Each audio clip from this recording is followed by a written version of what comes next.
Hello বন্ধুরা, আসসালামু আলাইকুম। আজকে কথা বলবো টিভিএস অ্যাপাচি আরটিআর যে 4V বাইকটি রয়েছে, এই 4V বাইকের নিউ মডেল নিয়ে। প্রতিটি ইয়াং জেনারেশন, যারা আমরা ইয়াং জেনারেশন রয়েছি, তাদের কিন্তু খুবই পছন্দের একটি বাইক, সেটা হচ্ছে টিভিএস অ্যাপাচি আরটিআর 4V।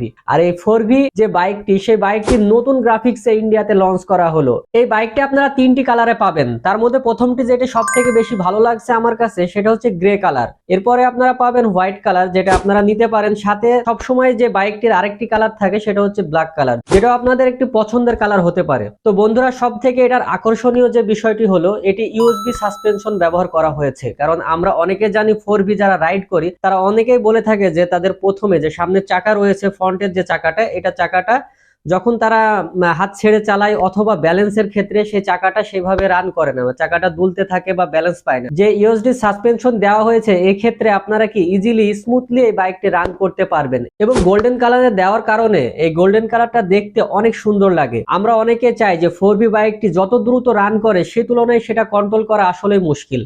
সেক্ষেত্রে এখানে ব্যবহার করা হয়েছে ডুয়েল চ্যানেল এবিএস, যে ক্ষেত্রে আপনারা সহজে এই বাইকটি রান করতে পারবেন এবং সহজে আপনারা এটা ব্রেকে নিয়ে এসে কন্ট্রোলে নিয়ে আসতে পারবেন। কারণ আমরা জানি ডুয়েল চ্যানেল এবিএস ব্যবহার করার কারণে ব্রেকের যে সিস্টেমটা আছে, সেটা অনেকটা স্মুথলি কাজ করবে। তো এই ছিল টিভিএস অ্যাপাচি আরটিআর 4Vর সব থেকে বড় তিনটে আপডেট। বাইকটিতে যথেষ্ট পরিমাণে ফিচার ব্যবহার করা হয়েছে, যা একটি বাইক রাইডারের জন্য যথেষ্ট বলে আমি মনে করি। তো বন্ধুরা, আপনাদের কার কেমন লেগেছে এই তিনটি আপডেট ফিচার, তো অবশ্যই কমেন্টের মাধ্যমে জানাবেন। আর যদি ভিডিওটি আপনাদের কোনো উপকারে এসে থাকে, তাহলে অবশ্যই আমাদের চ্যানেলটি সাবস্ক্রাইব করে বেল বাটনটি অল করে রাখবেন। তাহলে পরবর্তীতে সকল আপডেট খবর আপনারা সবার আগে পেয়ে যাবেন। তো ধন্যবাদ সকলকে, আবারও দেখা হবে নেক্সট কোনো ভিডিওতে।